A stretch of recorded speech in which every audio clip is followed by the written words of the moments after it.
Hey everybody, welcome back to the channel. Today's story is about Americans are broken, they're fed up. That's one story. The next story is about drug and food shortages. They're really starting to pile up. Remember, at the end of this year, at the end of 2023, and the first of 2024 ought to look really gnarly.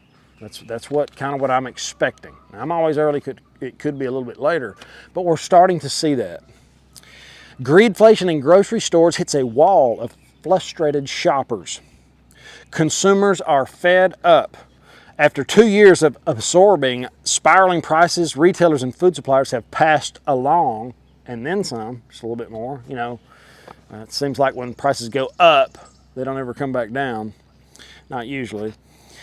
According to Kroger yesterday, they announced they missed their Wall Street estimated revenue. Its stock sank, and increased promotions, inflation squeezed customers, and economic uncertainty, that's their excuse, is the problem. But at the same time, and here's the point, at the same time, Walmart outperformed expectations and made an unusual early upgrade of its annual profit forecast. So you guys tell me, is Kroger a little more top shelf? Are people starting to buy, you know, the lower goods, the stuff on the little bit lower, the Sam's brand, what is the other one? I can't remember. Great Value, you know, I think so. Consumers have become laser focused on pricing, opting for discount stores. We've talked about this before, about how Dollar Generals have been getting into the grocery space. They're like little mini Walmarts now, which is really convenient if you got one by you. But this coincides with the information I was told by a friend of mine that has worked at Walmart in the upper part for a long time. He said their fear is not of Kmart or some other big box stores. It's the small dollar stores. And they nailed it. They had every right to be concerned. Now, I do know Walmart has been scaling back. It's really tough to work for Walmart now. It used to be a great job. But they're really starting to pull back, and they're moving people around that work within the store, and if you don't like it, you can leave type attitude. From what I understand, correct me if I'm wrong in the comments, but it seems like they've been preparing. So guys, watch Walmart. The wealthy don't tell you what to do, but they leave clues, and they've been nailing it. I'm not a huge fan of Walmart. I'm just saying, watch them. Campbell Soup, Conagra Brands, and General Mills were accompanied by contracting volumes. Weaker demand and fading pricing power should increase promotional activity in the second half of this year. So we will see promotions trying to move food. There might be some deals. I encourage you to stack them up. If you've been doing that, you're beating the stock market. Great Value, Costco Wholesale, and Kirkland Signature are the Great Value brands are starting to sell more. That's just, it is everything we've been thinking. Now, Kroger's chief executive said yesterday, Kraft, Heinz Foods, J.M. Smucker are looking to sell specialized lower price products with dollar stores. So that's another dollar store thing. I ought to buy some stock in dollar store, which are ramping up their grocery business. Kroger and other groceries are under pressure to do more to compete with Walmart as fast as possible, expanding its private label and modifying package sizes. So they're going to expand the cheaper goods, the great value stuff, and they're going to introduce more shrinkflation. That's what modifying package sizes means. That means when you get a bag of chips now, there'll be like 3 instead of 5. We've been seeing this for a while. More than 20% of Walmart sales are in private brands now, and 30% across Sam's Club. So kind of keep an eye on that. I would figure that would probably go up, the percentages of value type stuff. Now, drug and food shortages are here, and they're about to get a lot worse. Hundreds of drugs are in short supply in the United States. CNN admitting, that's crazy, mainstream media is picking up on it. We are in the midst of the worst food crisis in modern history. They've been listening to the channel, I think. Things are worse than I realized. Pfizer will run out of several doses of penicillin, which treat syphilis, strep throat, and other infections. The company anticipates running out of the children's doses of syphilis drug Bicillin LA by the end of June. So that's gone at the end of this month. According to a letter from Pfizer on the Food and Drug Administration website, Bicillin CR treats bacterial infections, but not syphilis. It is expected to run out within the third quarter. Guys, if you don't have what you need, get it. Most cancer centers in the U.S. are reporting shortages of commonly used chemotherapy drugs. This is getting serious.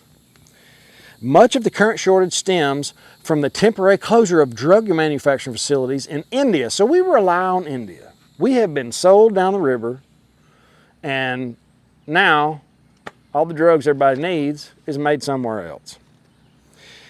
And they said this, not me.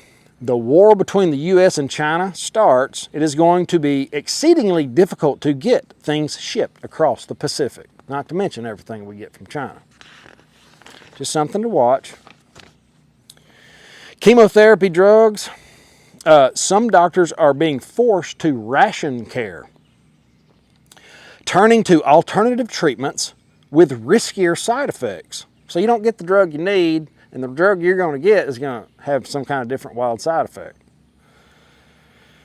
In fact, New York Times said shortages of hundreds of drugs, that's a quote, in the United States right now, not coming, not about to be here. My dad, we were sitting in there eating lunch, and he got a text from his EMT group, his EMT in Florida, saying, telling him about the penicillin.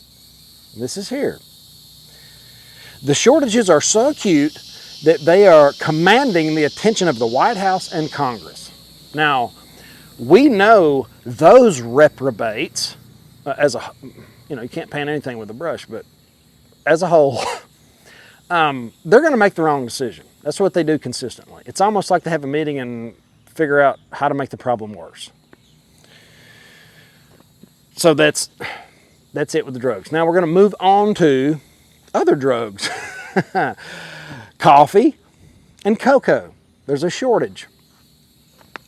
This is off of Zero Hedge. Global cocoa supplies are becoming extremely tight. Could push chocolate prices to dizzyingly highs. Cocoa prices have already soared 44%. When I was in the grocery store, Stacey asked me to pick her up some Dove dark chocolate. We enjoy that every now and then. And I picked it up and I almost didn't buy it because it was so expensive. So the writer of the article says, over the last 9 months, it's gone up 44%. This season marks the second consecutive deficit. It's kind of like silver, but I guess it's not being manipulated. If you love chocolate, I would stock up while you still can. So you could probably beat the stock market with cocoa.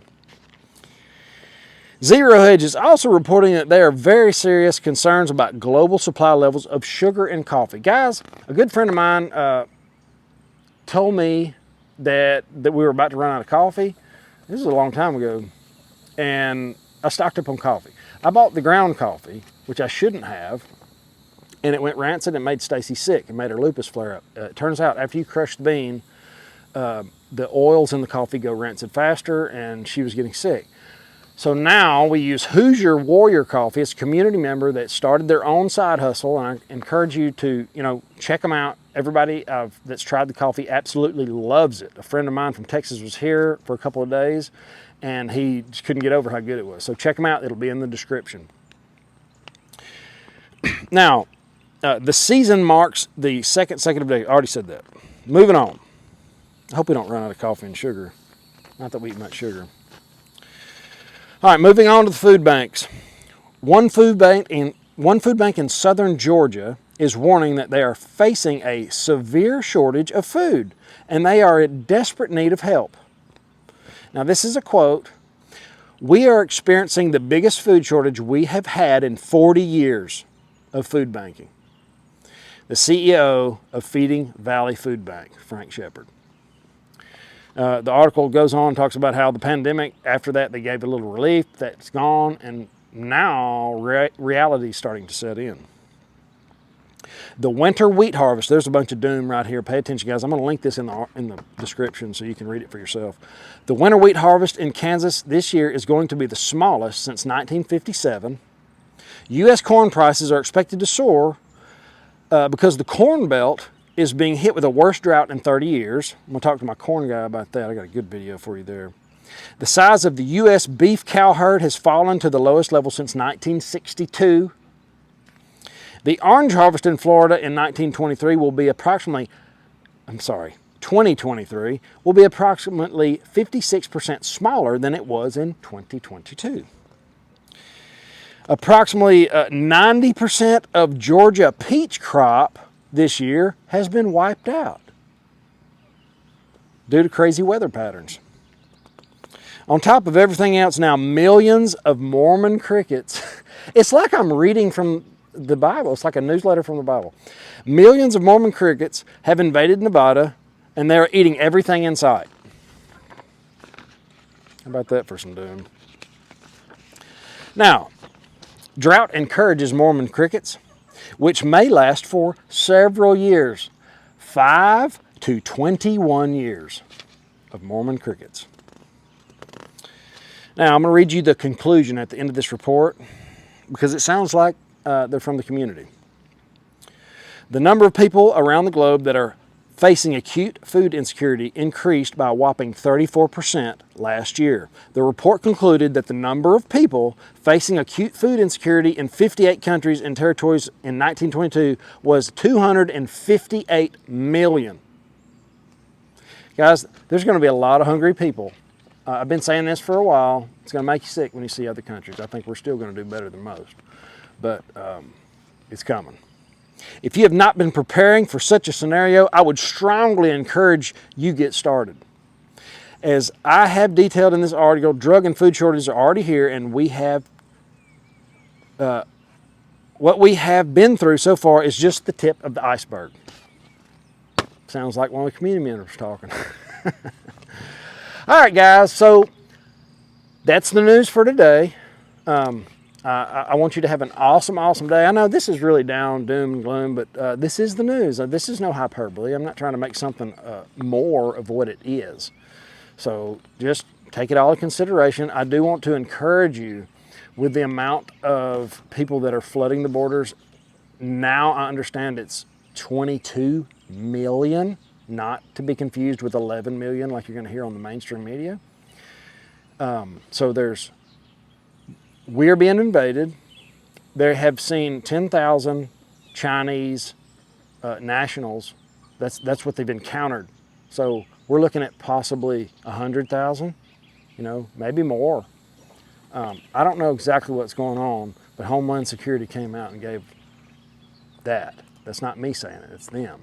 So I want to encourage you to beef up on your home protection. Get you some Freedom seeds and start planting them in your Freedom seed holders and get them all ready and your rows straight and everything you need to do. I got to be careful what I say on the YT, but if you're interested in buying bulk seeds, you can check Luke out. He's a childhood friend of mine. Trust him, known him my whole life, just got through hanging out with him. I'll just put it in the comments. I'll put his contact info in the comment. You can call him or email him and let me know. Ask him about the Thunderdome package. So, have an awesome, awesome day. We'll see you in the next one. Later.